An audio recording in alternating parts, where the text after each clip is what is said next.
Joining us now is Justin Wolfers. He's an economics professor at the University of Michigan and knows Lisa Cook personally. Justin, your reaction and what this could mean for the independence of the Fed? I think this is terrifying. We have a system for how we appoint Federal Reserve governors. They're appointed for 14-year terms for a reason. The reason is we want to keep monetary policy insulated from politics. We want the Fed to make decisions in the best interests of the American people rather than the political interests of the president. If he proceeds down this path, then we get a step closer to a banana republic. This is the sort of thing we've seen before, and history tells us it never ends well. So let's talk about why people should care. Let's talk about their bottom line. You point out Turkey as a cautionary tale. Yeah, Turkey's almost a perfect case study for what we're talking about here.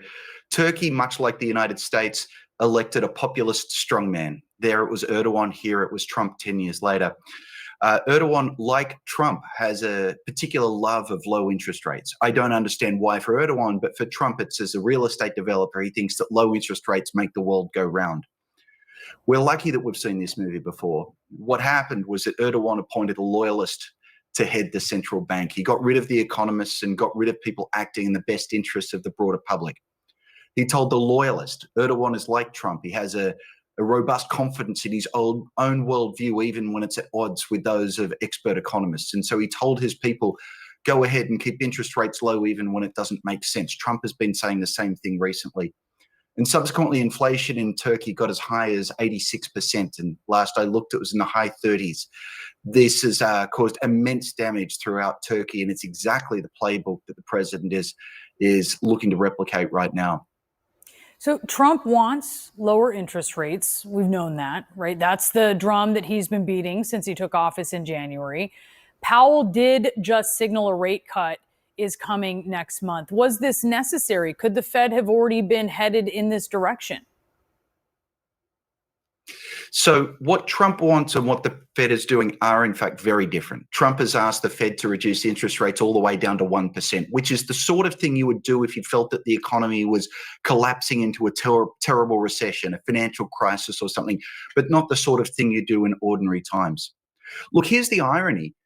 In fact, what Trump has done has defeated his own purpose, which is to say, you're right to say Trump wants interest rates to be lower. Now, what he's managed to do by interfering here is short-term interest rates are expected to be a little bit lower over the next couple of years if he does, because he might appoint a loyalist. The problem is, if he does that, that would cause inflation to rise.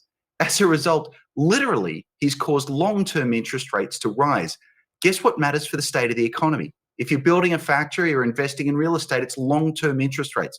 The more he monkeys about with the Fed, the higher long-term interest rates will go, and that will have the opposite effect that the president was hoping to have. So Justin, fact check this for us, because earlier today the president said there's no inflation. Not true. Inflation's 3%. The Fed's target is 2%.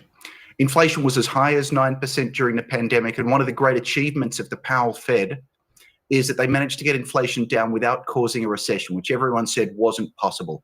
But we're not all the way there right now. And more to the point, you can't lie about this. Every one of your viewers goes to the grocery store. Every one of them knows prices are going up, and inflation remains a problem, not as big of a problem as it was in the past, but it remains a problem. And if we implement tariffs on the order that the president has already started to implement, we're going to see inflation rise even further, possibly with a slowing economy as well. Justin Wolfers, thank you, as always, for being with us. A great pleasure.